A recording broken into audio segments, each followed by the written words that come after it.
এই ভিডিঅ'টো হৈছে 19 নৱেম্বৰৰ। সেইদিনাখন আছিলে মোৰ মাৰ জন্মদিন। জনা হোৱাৰে পৰা প্ৰত্যেক বছৰে সৰুকৈ হ'লেও মাৰ এই বিশেষ দিনটো পালন কৰিবলৈ চেষ্টা কৰোঁ। নাজানো কিমান দূৰ পাৰোঁ। মায়ে আমাৰ কাৰণে কৰা ত্যাগ, কষ্ট স্বীকাৰ কৰিবলৈ এটা দিনেই মাত্ৰ যথেষ্ট নহয় বাৰু। এই ভিডিঅ'টোৰ জৰিয়তে মই খালি ক'ম যে মা, তোমাৰ অবিহনে আমি অসম্পূৰ্ণ। তোমাৰ কষ্ট, ত্যাগ, প্ৰেৰণাই এই জীৱনৰ ডাঙৰ উপহাৰ। তোমাৰ প্ৰতি থকা শ্ৰদ্ধা, মৰম আমি ভাষাৰে বুজাব নোৱাৰোঁ। তোমাৰ কাৰণে আমি যিমান কৰিলেও কমেই হ'ব। হেপী বাৰ্থডে মা।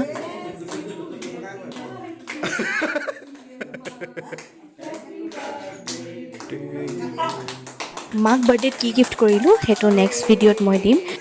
বাকী দেৰিকৈ হ'লেও মোৰ মাক আপোনালোকে বাৰ্থডে উইছ কৰিবলৈ নাপাহৰিব কমেণ্টত। লগতে আশীৰ্বাদ কৰিব যেন মা দীৰ্ঘায়ু হয়, সুস্বাস্থ্যৱান হয় আৰু লগতে ভালে কুশলে থাকে। মাৰ বাৰ্থডে দিনাখন আমি কি খালোঁ লগতে লগাই দিছোঁ ভিডিঅ'টো, আপোনালোকে চাব। আৰু যদি ভিডিঅ'টো ভাল লাগে তেনেহ'লে লাইক, শ্বেয়াৰ আৰু ছাবস্ক্ৰাইব কৰি দিব মোৰ চেনেলটো।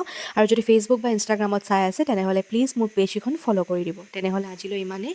মই অতি সোনকালে উভতি আহিম এটি নতুন ভিডিঅ'ৰ সৈতে। আজিলৈ আহিছোঁ। ভিডিঅ'টো চোৱাৰ বাবে বহুত বহুত ধন্যবাদ।